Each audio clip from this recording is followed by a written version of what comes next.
welcome to season 2 of The Final Glass, where we discuss previously discussed world events, now discuss kind of world events in history movies, according to the Oscar Wilde quote. After the first glass, you see things as you want to see them. After the second glass, you see things as they are not. And after the final glass, you see things as they truly are. And that is the most terrible thing of all. It's horrible. Horrible. It's absolutely horrible. Nobody is prepared for truth. Nobody is prepared for truth, much less movies. So I'm Ruthie. I'm Jacob. And last season, we took current events and put them in place with history. This season, there is too much going on. Days are, or what was the Lenin quote? There are decades happening every day instead of every week, like Lenin said. And then I'm actually looking forward to the decades when nothing happens. So am I. When those come back again. So maybe we can do you know what? We can do this like the Ernest Hemingway thing, do a tragedy in one sentence. So sunglasses in one sentence. Yes, sunglasses. So laser eye surgery causes me to squint very badly in bright lights like the studio has. There we go. Well, the shebeen, which we use as a studio. Yes, indeed. Yes. And shebeens can be wonderful places and generally are places where people are discussing everything going on in the world and the movies they're watching. So it makes sense. It is. So, this is Maggie. We'll probably be joined along the way by at least one of our cats. Maggie is the most, opinionated. She is the most opinionated. Maggie is from Sarajevo. And she has opinions on everything. She does indeed. Yeah. So this week we are almost at the end of the movies that we're going through. So we're doing a World War II movie, Enemy at the Gates, which is actually one of my favorites. One of my favorite movies as well. Right. And we're going to discuss a note about this. Now, I feel like we need to get this out of the way at the very beginning. Whatever we say, someone is going to complain. Yeah. Right. No matter, and this is particularly an issue when it comes to World War II, or if you're talking about Mozart in Vienna, but this is particularly an issue in World War II, and even more particularly an issue when it comes to the Battle of Stalingrad. Yes. If you use a instead of an, people will come out of the woodwork complaining. You can get everything correct and people will complain because some people are complaining because you legitimately got something wrong. And that happens, right? Certainly we're not immune from it. That's why we do the pop-ups. We try to correct for when the alcohol is speaking. Yes. Louder than the history books. But number 2, some people are going to say you're wrong no matter how right you are because you didn't say it the way they wanted to. And because they have an agenda. And because they have an agenda. No. We don't. We're not quoting Richard Jenny. As hilarious as Richard Jenny was, we are not quoting Richard Jenny. That was a hilarious quote. Maybe it can be put in. Maybe we'll find a different, I think we could, if we do an Austin Powers movie, we might be able to use that to describe the fembots. Yes. So those two things, so somebody's going to find problems with whatever we say. We are making every effort to be as true as possible. New things are discovered all the time. But some people just like to harsh everyone else's mellow. They do indeed. Yeah. So, booze. We're going to start with the booze. Do you want to go first? I will go first.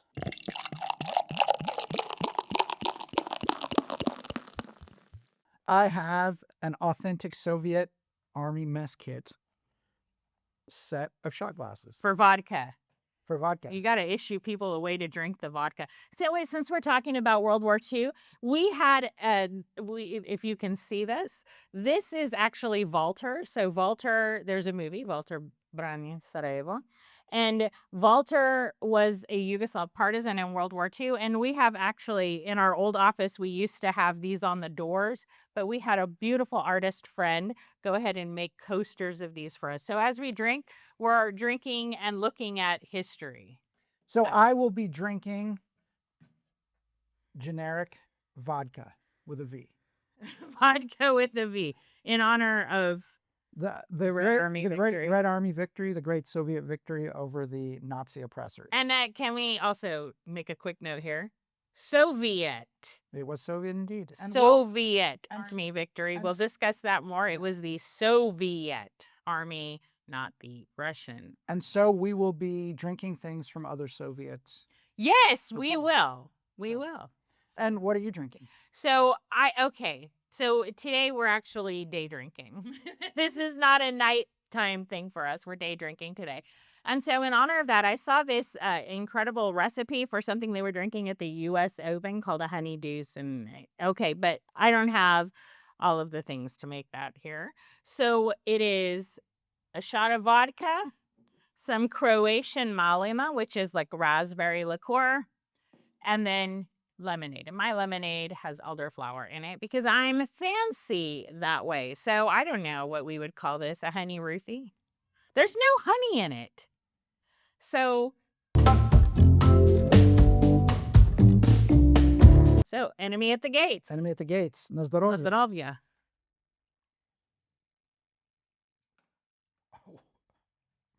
This is actually very good. Awful. Ugh. This is actually very good. I think God, that's awful. I think I'm going to serve this to people. Now, you're supposed to put honeydew melon balls in this drink, chilled.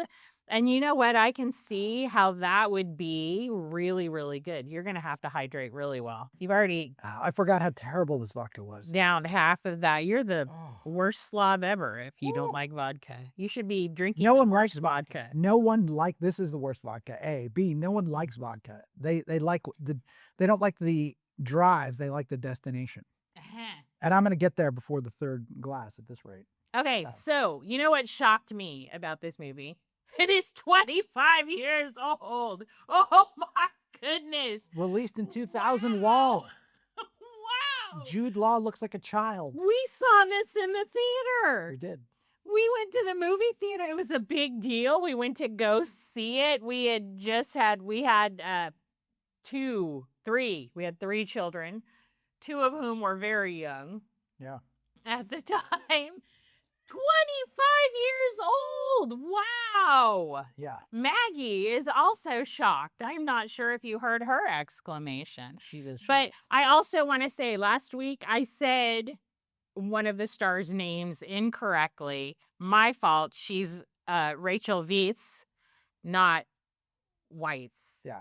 So mea culpa and huge apologies, but I'm going to also say no one ever says my name correctly either. So, And luckily it's hard to screw up Ed Harris, who was old back then. He was old back then, has always had great eyes though. He really has always had great eyes.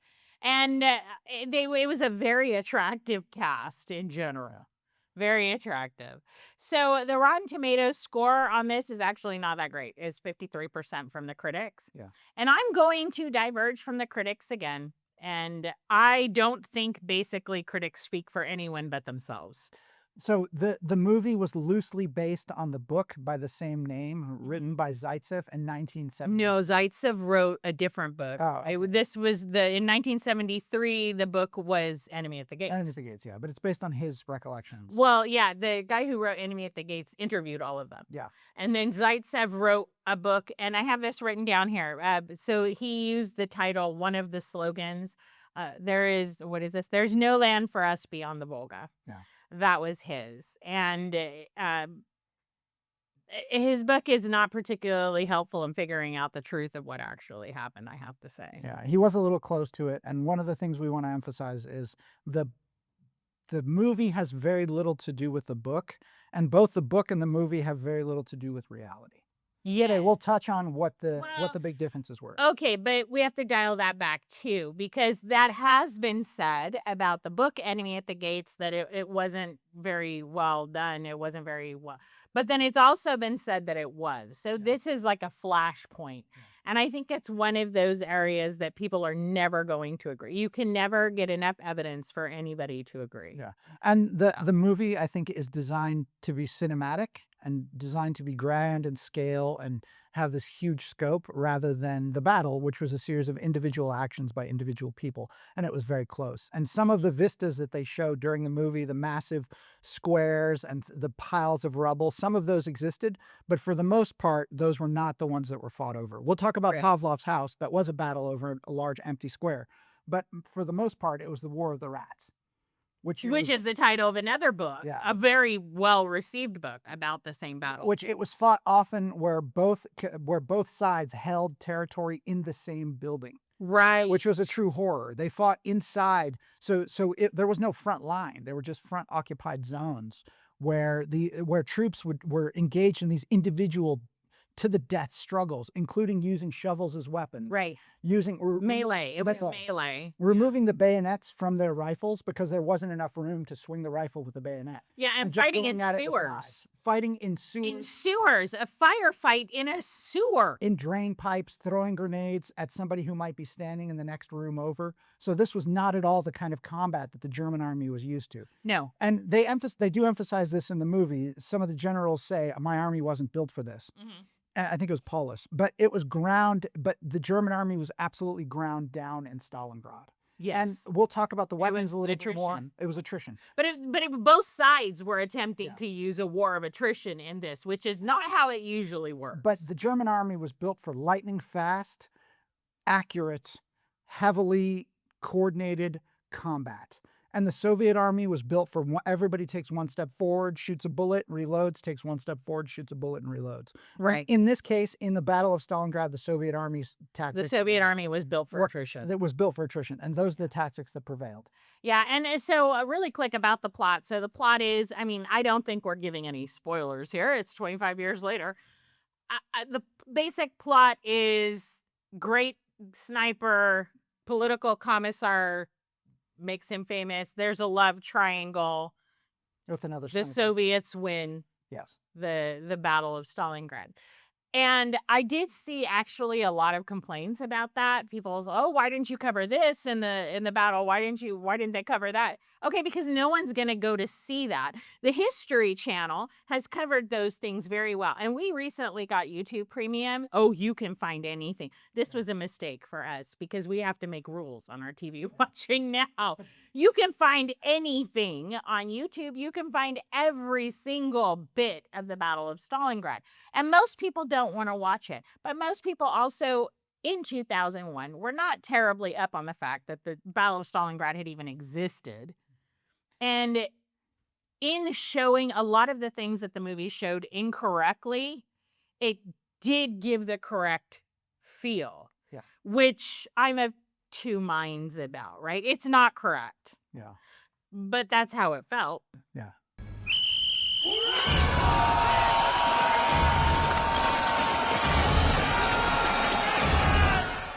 So one of the main things is it compresses the battle into like a 2-hour movie. And the battle was Right. actually 5 months of back and 6 forth months, yeah. brutal, almost 6 months of back and forth brutal combat between August of 42 and February of 43. So a tremendous amount of time, a tremendous amount of changes in weather, A tremendous amount of death. of death and And changes mutilation. and mutilation and changes in terrain.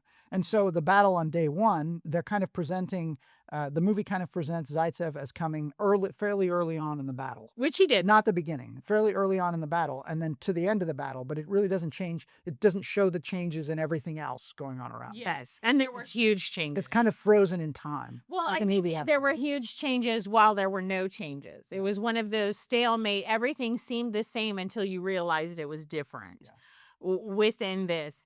And I think that they did a very good job of presenting the kind of ground down terror that people were experiencing. But the things they presented as facts to illustrate that were not quite, and not quite facts. So let's start with, you brought up Zaitsev already. Zaitsev was absolutely a fantastic sniper. It was 225 kills? Over 225 kills. Over During 200 the time that he was there. kills. And he was not there the entire time. He did leave before the battle was over because he was wounded in his eyes. Yeah. And for a sniper, that is not good. That's not gonna So, be so any good. an important note, and this is for the drama of the movie, of course, but it shows Zaitsev shooting dozens of Germans every day. Which, if you calculate the amount of time that he was there and and the number of Germans that he killed, he might have killed a couple every day. And the reason for that is because that's the technique of the sniper. A sniper does not sit in one position and just snipe 5 or 6 or 7 people, which is what one of the opening scenes was of the movie. Instead, a sniper will fire, will wait, sometimes waiting hours and hours and hours to get the right shot, shoot, be patient for maybe another hour afterwards while they hunt for him, and then move and then do the same thing again. So it was not, that doesn't make good movies. Well, they actually did show that later A little on. bit, They yeah, show which that they made. technique.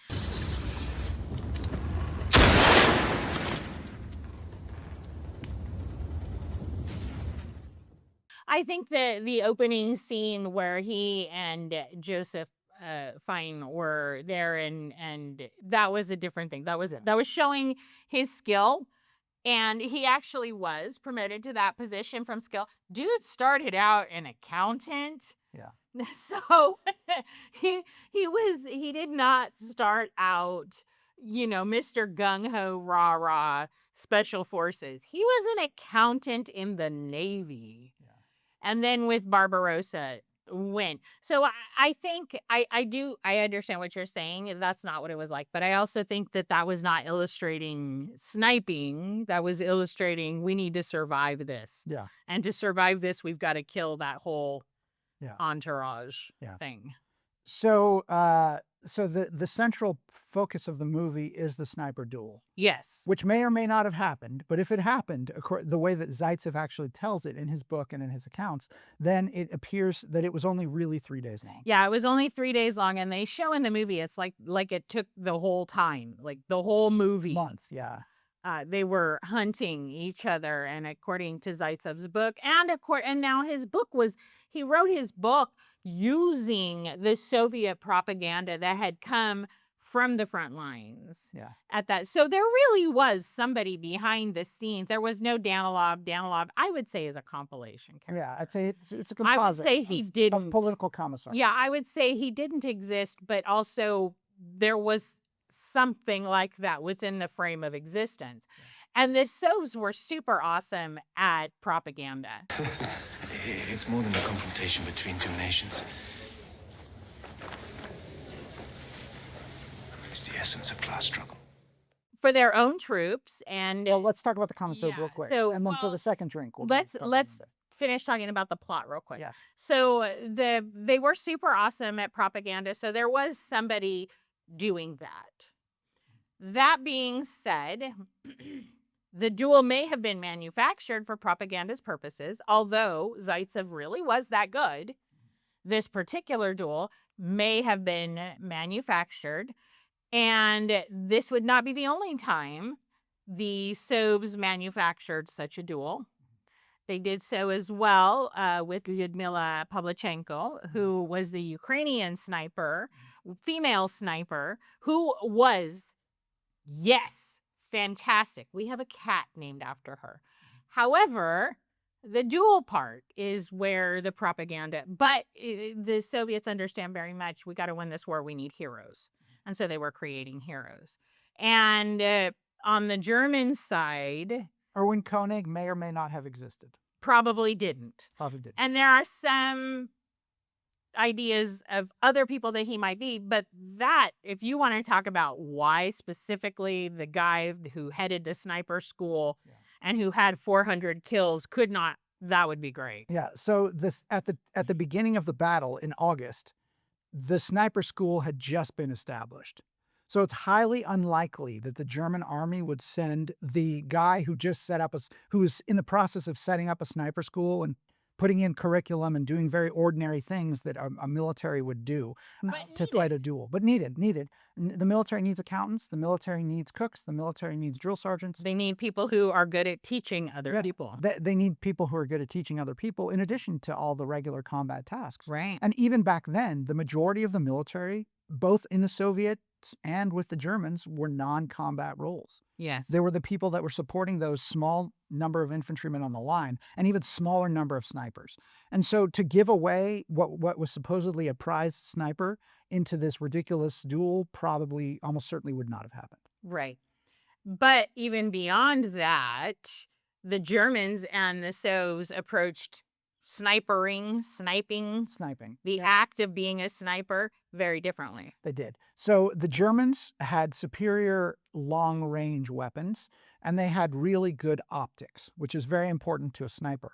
And so the German army had what was called a designated marksman with their infantrymen, somebody who took the role of a sniper but was an infantryman. Until the sniper school really started, there really weren't dedicated units of snipers the way that they're I am going to have a little bit more. I'm sorry. Keep going about the sniper. the way that the units had grown organically in the Soviet army, which had sniper units of all sorts. Right. And because I think that there was a very fundamental difference in how they looked at it. Whereas the Sovs, it was the person who was the power behind the bullet. I think the Germans kind of imbued their technology. The bullet had the power, for lack of the rifle. Yeah. And the scope had the power. And so, but this came throughout the entire armory of both the German army and the Soviet army. In the Soviet army, ruggedness, reliability, and simplicity was king. And so even to the point of their sniper rifle scopes, they were very simple. They had all the necessary necessary annotations on them, but they were simple and rugged.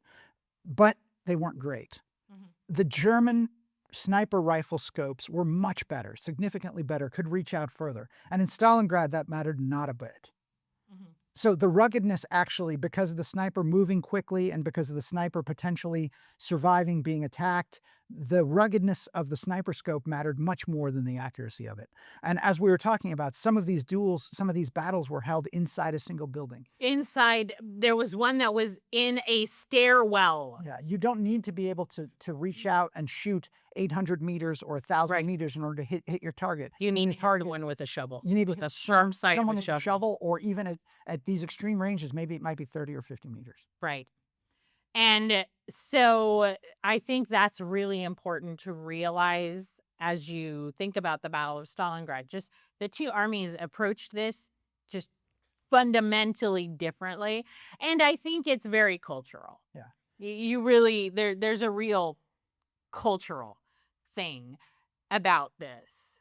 And so we'd already talked. One thing I will say with Soviet propaganda, several years later, the Sovs did say that what was his name? Erwin Koenig.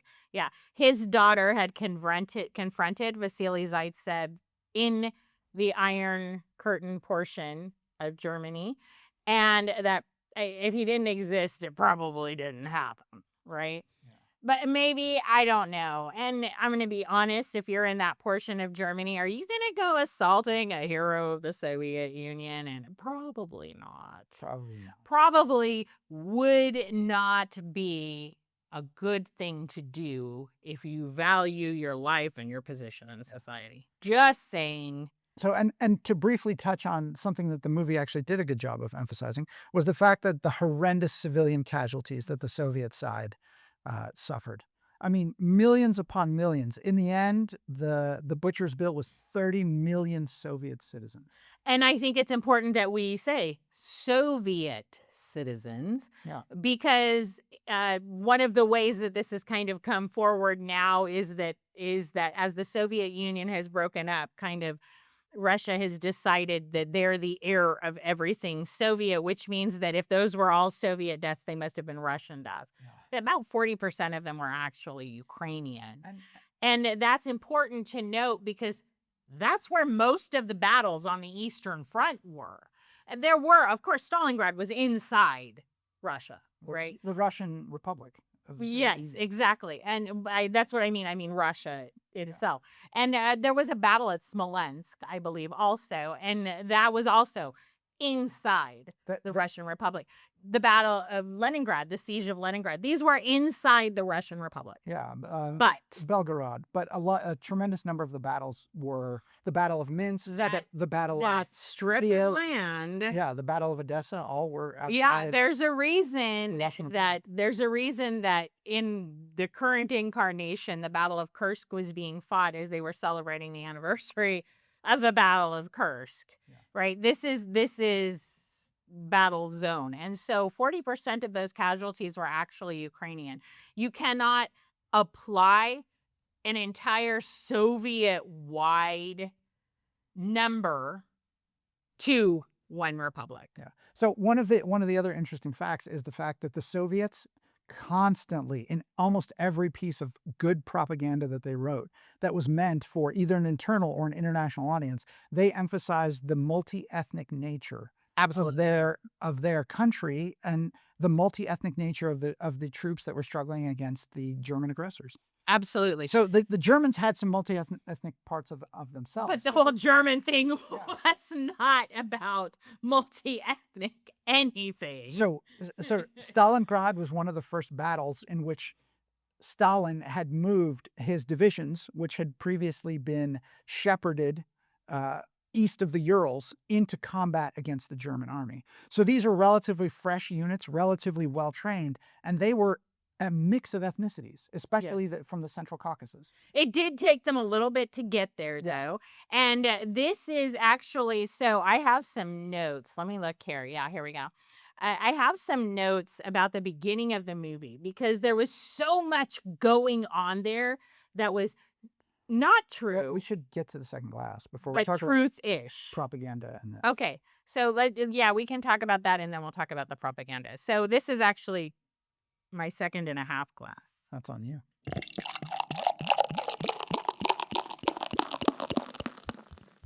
It's on me, but it's also day drinking, and so I think that's okay. And this Malina is Croatian. This is good stuff. This is very good stuff. In celebration of the multi-ethnic Soviet Empire, Nemirov, which is a Ukrainian Aha! drink. So I've never had this. Is it vodka? No. Okay. It is an alcohol spirit. You've never had that. Are you going to survive? It's unlikely.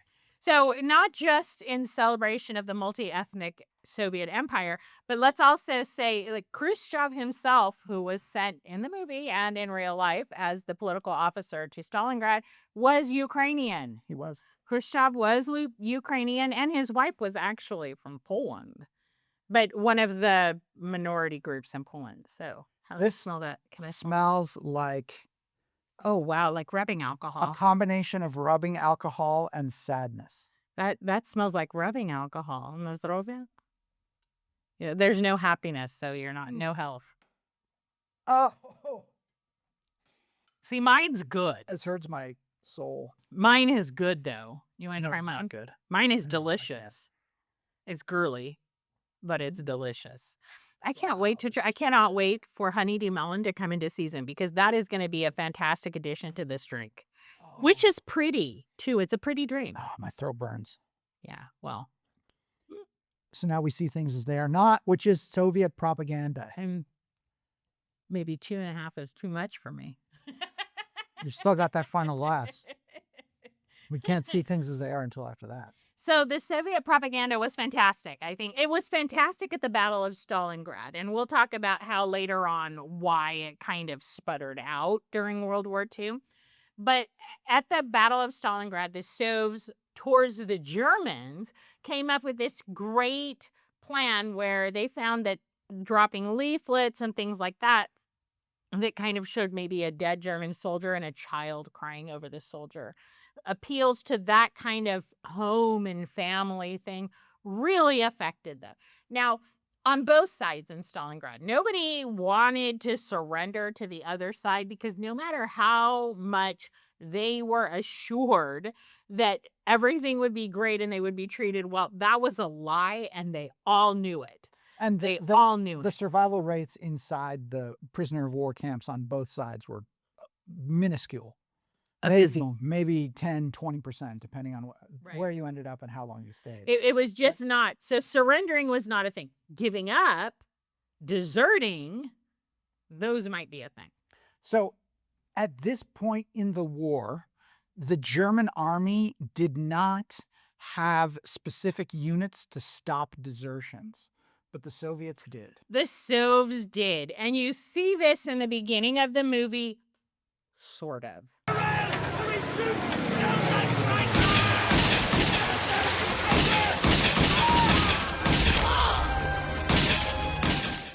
Yeah. This is one of we'll talk about a lot. Sort of. It felt truthful. Yeah. It was not truthful. So they did have blocking brigades. There was a rule, not one step back.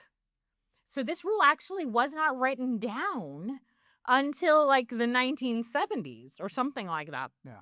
So It came out during Glasnost and Perestroika. So the blocking units would sit behind the Soviet lines, and anyone who retreated would be shot.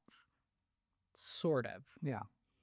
Yes and no. Some people were summarily shot. For the most part, what they would do is then put them in a penal brigade.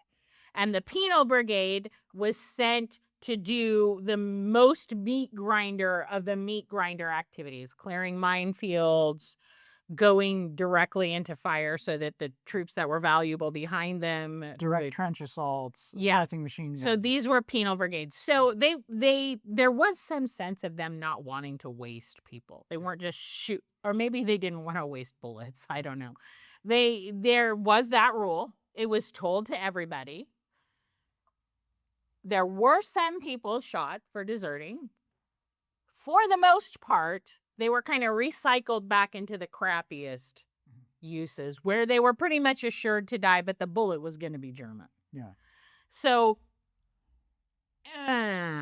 right? That's Yeah. one of those kind of. The units existed, but maybe not in the dramatic form that the... Exactly. That's And amazing. I think that we should talk about, so this kind of gives in the West, it seems to be all or nothing when we look at these things, and they, oh gosh, so they were only running forward, they were only doing these things, they were only fighting the Germans because they were being forced to, because they knew for sure they'd be shot.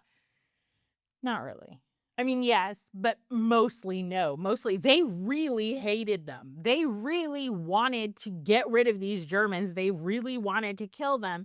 There was tremendous bravery that was this was really what they were going to do. They were going to defeat the Germans, and it wasn't all you're going to get shot if you don't do it. So we talk a lot about, and the movie discusses a lot about the Soviet political commissars, but in areas, and the Soviets knew this very well, in areas that were occupied by the Germans set up their own commissar system as well, and they would just go out and murder people.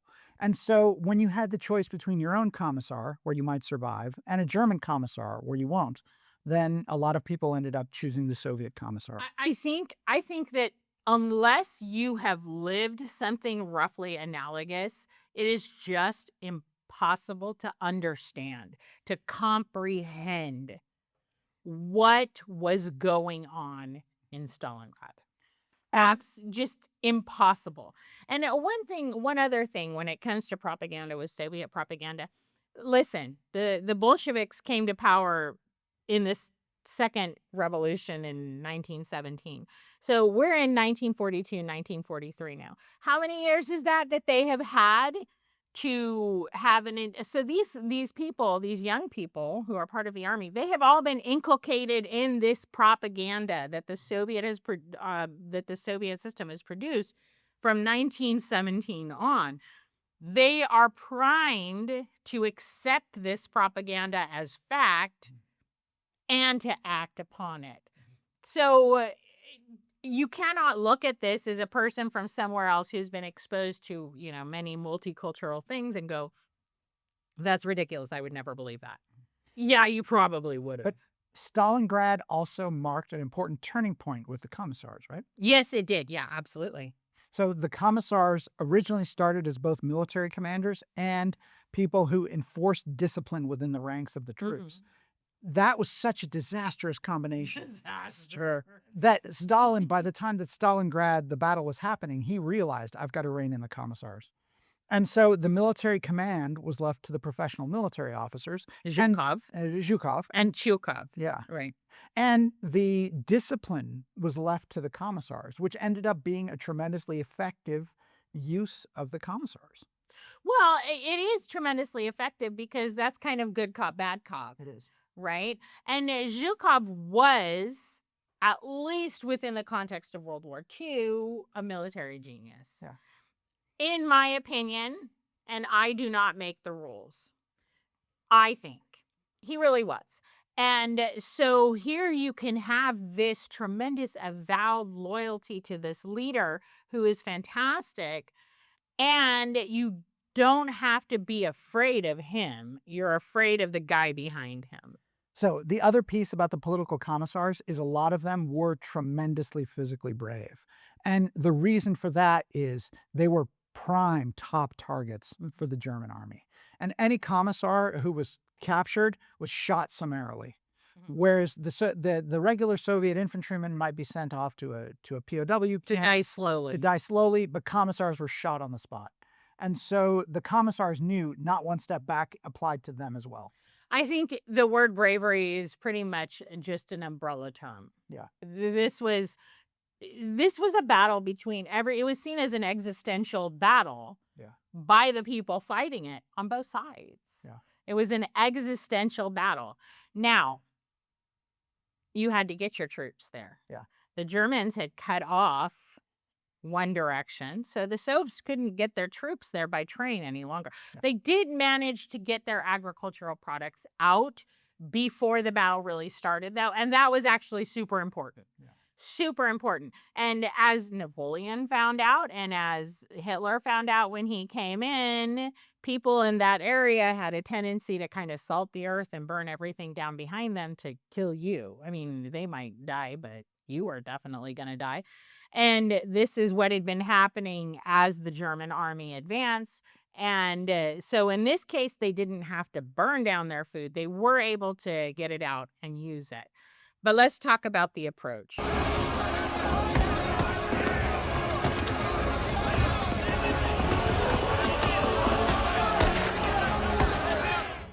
So the opening scene, so there's truth and there's some truthiness to it. So one is that at one point during the battle, indeed, Soviet landing craft had to travel from the eastern to the western side of the river. And that's a pivotal scene in the movie where the landing craft are attacked by dive bombers. And they were, that's true. They were, that is true. The planes did not fly that low. Yeah, that for drama. But the main part of the reinforcements came via a pontoon bridge, which was stretched all the way across the river that people simply walked across. But that bridge was a top target for the Germans. They had cut it a few times. It was a pontoon bridge, so it was very easy to repair. You just basically throw some more pontoons on there. So there were landing crafts. Is that what they're called? The pontoon. I knew it was a pontoon bridge, but I didn't know the things making it are pontoons. Pontoons. That's why it's a pontoon bridge. And it's basically, back then, it was just steel drums, empty steel drums with wood across them. So they were able to reconstruct the bridge, but large amounts of troops were sent across in some of those landing crafts. So the terror that the infantrymen felt, and people jumping out of the boats as the boats were hit with machine gun fire, absolutely realistic. Bodies floating down the river, all that was very real. Absolutely. And also true, civilians were not allowed to leave Stalingrad. Yeah. So the crush of civilians on the other side trying to escape and unable to leave. Yeah. Absolutely true. Machine gun by enemy troops. Absolutely true. All that was true. So arriving at the front, fairly realistic at certain times, at other times utterly impractical. Right. We just talked about the civilians, so I want to go back to the civilians. When the Germans attacked, the regular troops were not there yet. And so you had civilian levies that were called up. And these were not treated well. I think that's a bit of an understatement. They were not treated well. So the scene that you see where Jude Law gets off the boat and he's trying to get a rifle because one person gets a rifle and one person gets the ammunition. Yeah. Okay, did happen at the beginning of the war. When the one with the rifle gets killed, one who is following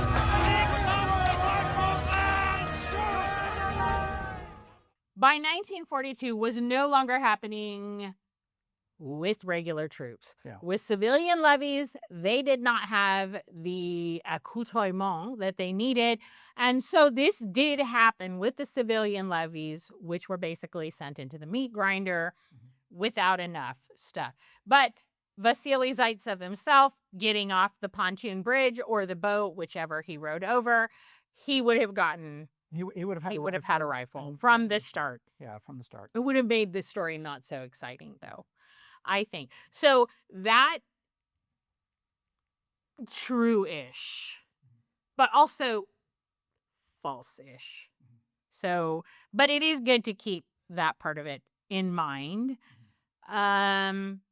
I don't know. So where are we we now? talked a little bit about the ruggedness of the Soviet equipment and the Soviet rifles and the accuracy and the extreme range of the German weapons. And so that came with troops as well. So the Soviets simply had more people to throw into the meat grinder, and the Germans did not. They were at the end of their supply lines, and then eventually they were cut off. And when they were cut off, the advantages that they had from these exquisite weapons and from these exquisite tanks and things began to break down. And that's when it really turned desperate. And it was desperate. And the Germans knew that death faced them. And in fact, after Paulus's surrender, a field marshal.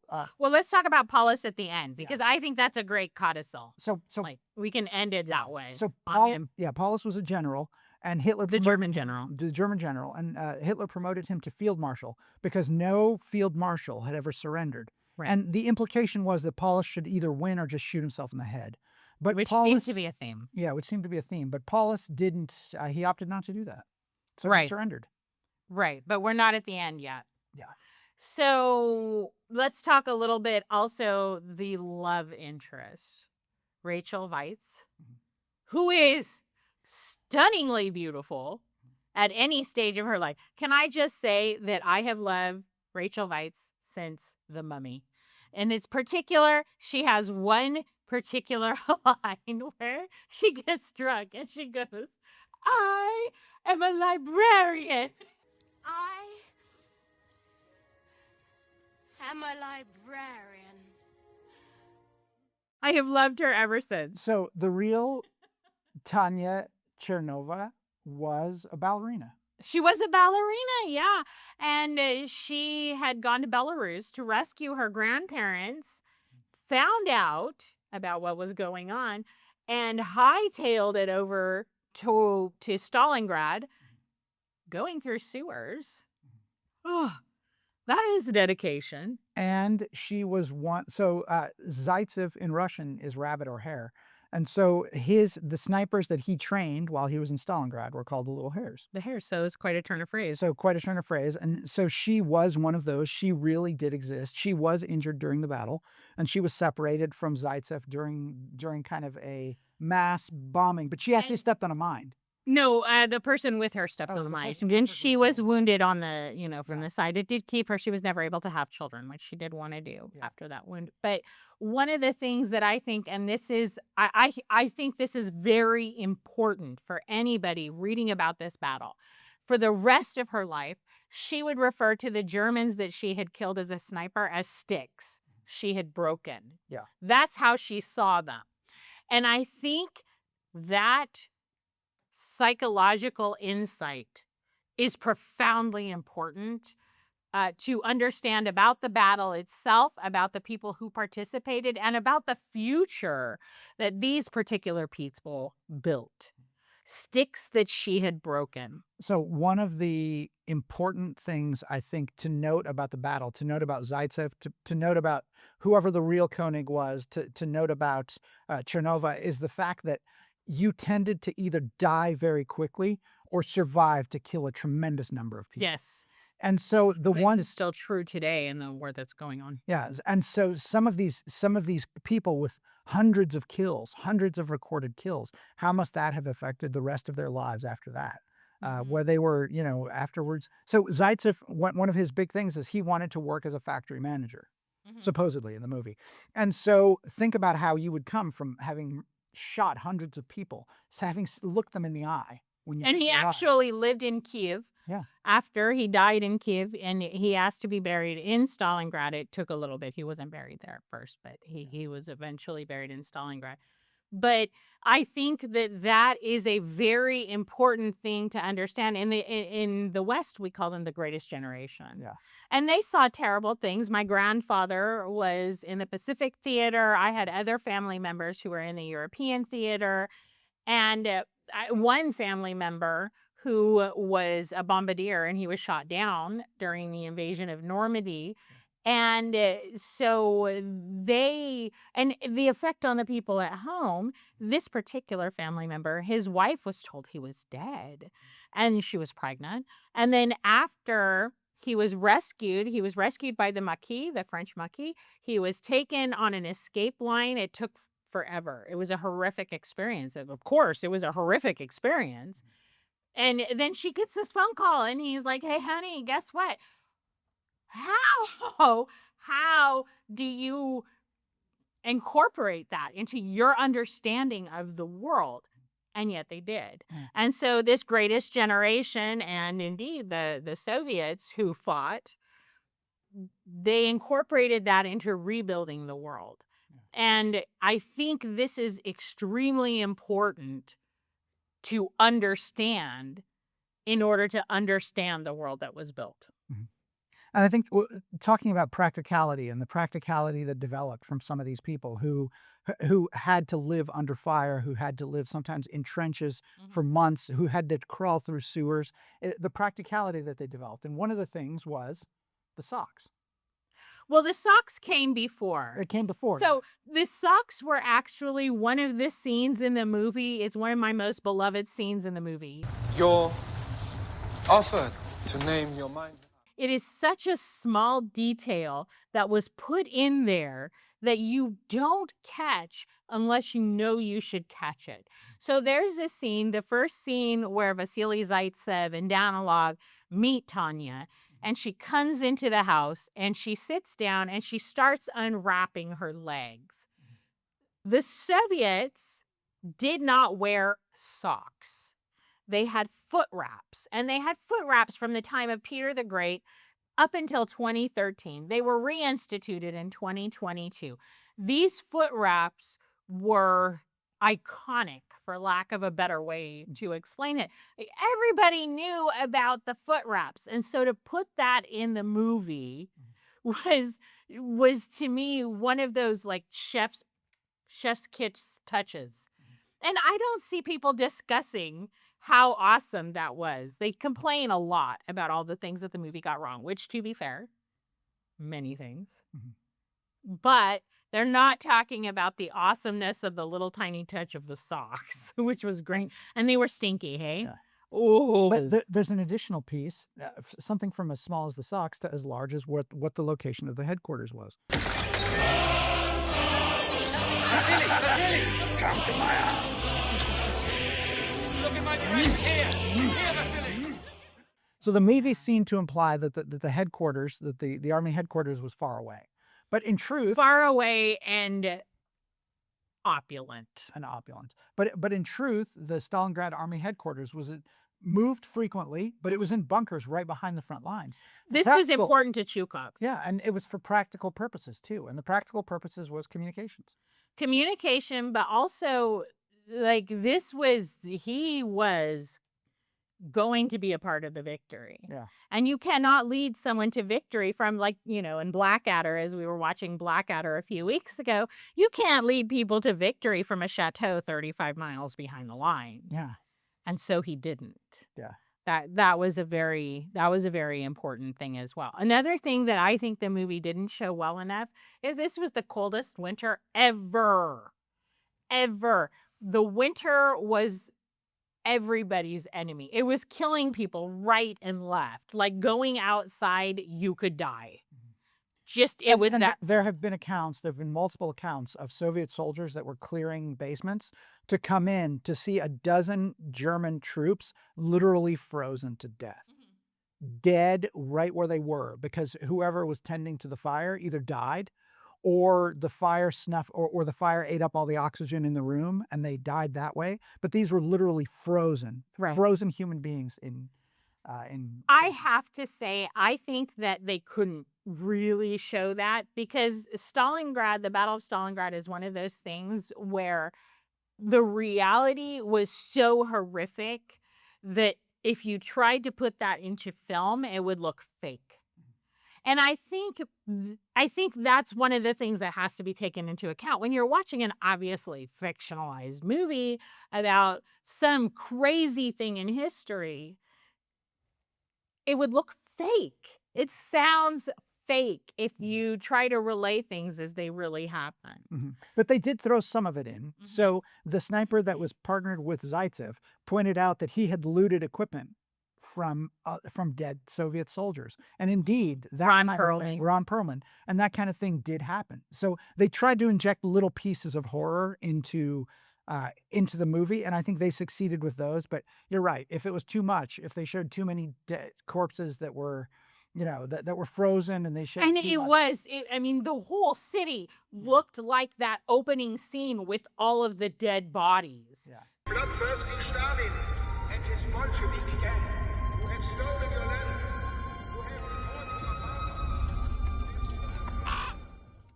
That was the whole city, dead, frozen bodies everywhere. Yeah. And how do you present that without bringing people's bullshit, though? Yeah. It wasn't bullshit, but it sure seems like it. Yeah.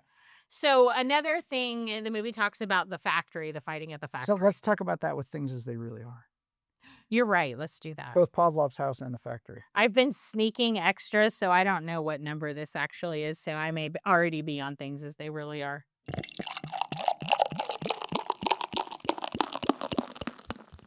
For me, some of the Żołądkowa. yes. So some of the fighters on the Soviet side were Polish. Yes. Well, I would say the Allied side. Let's say the Allied side. fighters on the Soviet side is fighters on the Allied side. Fighters- We need to find, actually, we're going to need to find a movie about Fighters on the Allied side Battle of in the Warsaw. Soviet army inside the Battle of Stalingrad were Polish. And so I'm going to try Gorshka. Żołądkowa. Żołądkowa Okay. Gorshka. I really try with the Polish alphabet, but I don't have even any Polish ancestry, and I don't think you can get that without at least some genetics. Oh, sorry. Na zdrowie. Zdrowia. Oh, I'm afraid of this. You know, this is a really good one. I think we should do this drink for brunch. Oh, Not with, like, when we have Boyana over, we obviously have to do spritzers. Oh, I can't. Boyana, I can't do one of this. our oh. lovely people, Boyana, she loves a good spritzer. Maybe next time I'll drink one of those limoncello spritzers in honor of her. Absolutely. And Tanella loves spritzers too. That was like vodka with something sweet dissolved in it, maybe something citrusy. You should have gone I'm with the. crying. You should have gone with the. I wish I would take off my sunglasses because right now my eyes. It looks like you've been drinking sriracha from the bottle. Oh my gosh. Things as they really are. Does that Things put you as in they mind to really talk about things as they really are? It does. Factories. Factories. There were 3 factories that were Not involved one. in this battle, not just one. And the factories were massive buildings, the size of multiple city blocks.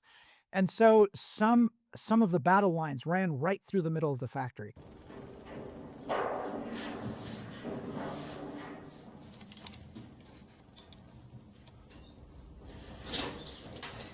There's a scene with Rachel Weisz Beets, yeah. crawling through kind of like through A duct. a massive duct that runs above the German position inside the factory. I'm not laughing about horror. Yeah, and her looking down at an evacuation point where there are German medics tending to dead and wounded soldiers. And that absolutely happened. Absolutely.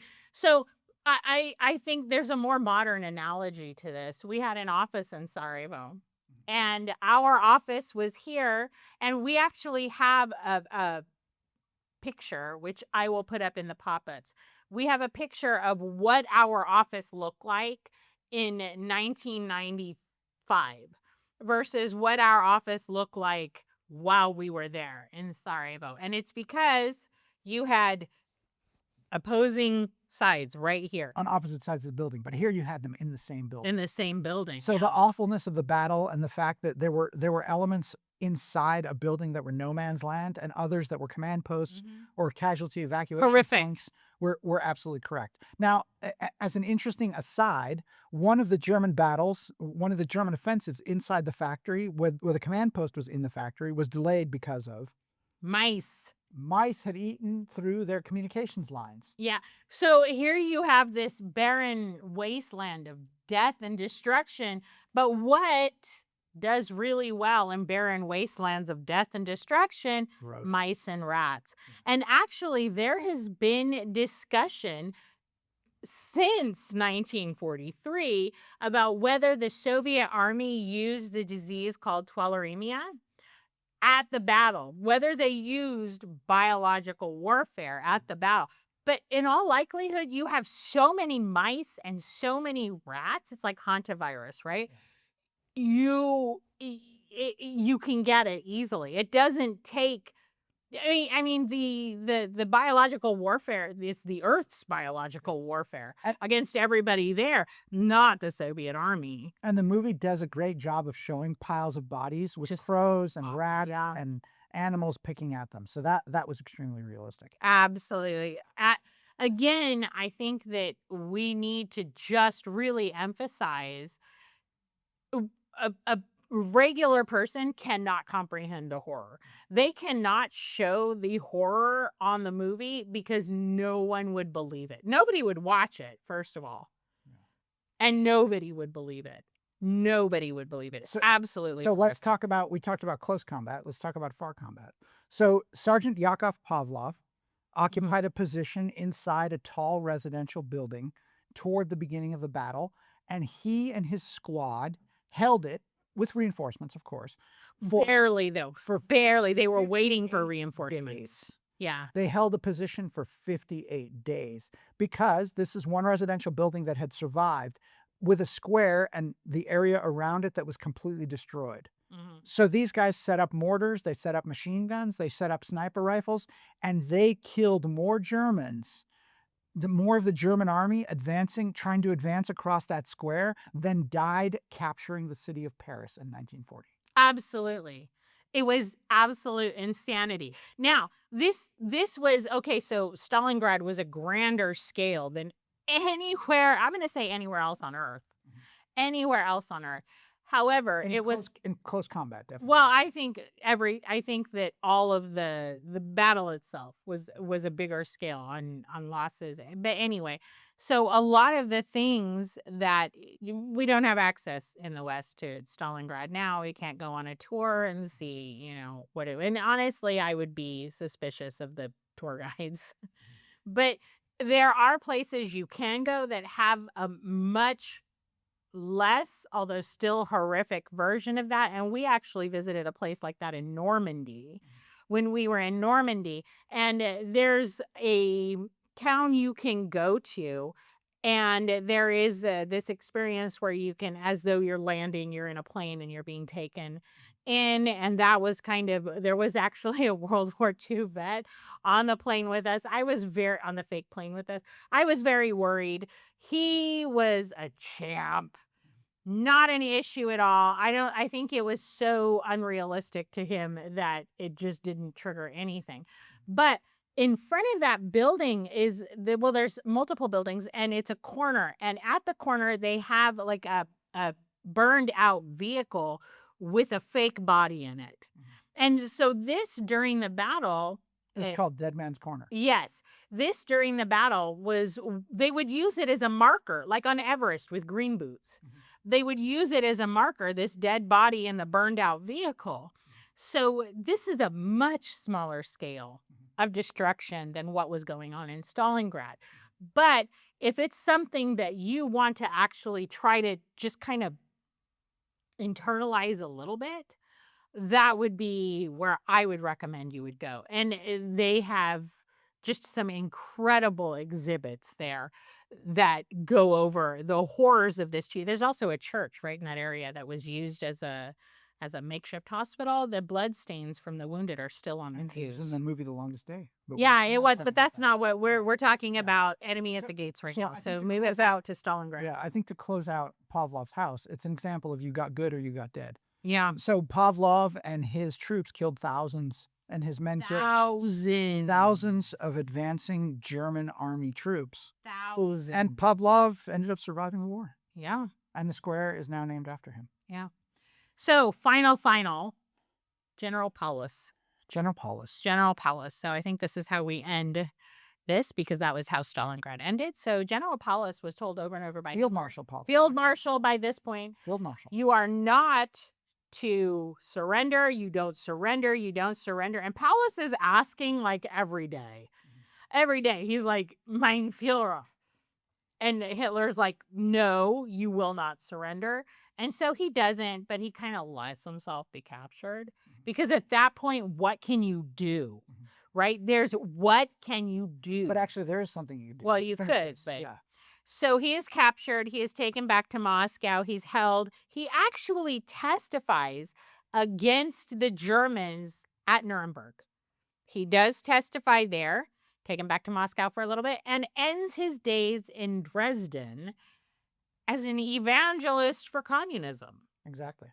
So that was a bit. That was a surprising one to me. It was.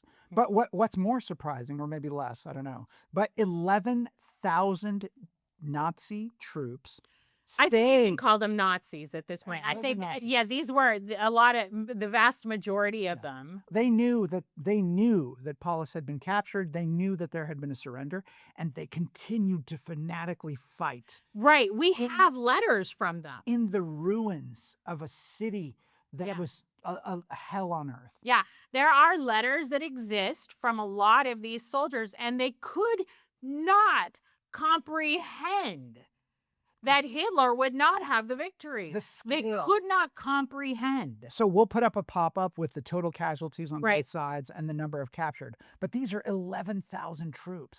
Well, yeah, I mean, after Paulus was captured, after- it went down very quickly because the Sovs were Correct. And a lot of them thorough. starved to death, and a lot of them froze to death, and a lot of them were trapped in collapsing buildings that were destroyed by But munitions. there were, and this is actually something that is talked about after the Battle of Berlin, Yeah. where there is so much anecdotal evidence and regular evidence where a lot of these Hitler Youth kids just could not comprehend. It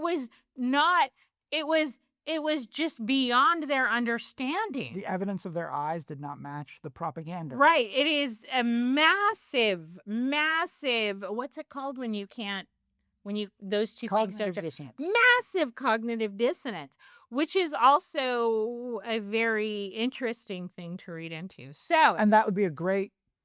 if we can find a movie about that, if that would be a great title for our next podcast. But- cognitive dissonance, exactly. I have so much.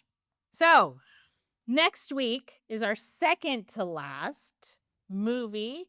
Another one that we're doing a lot of movies that we really enjoy this time. We're sticking with the Soviet theme, and next week it will be the triumph of cinematic endeavor, which is The Death of Stalin. Steve Buscemi as Khrushchev. Amazing. Mwah. Amazing. So see you next week with The Death of Stalin. What to do?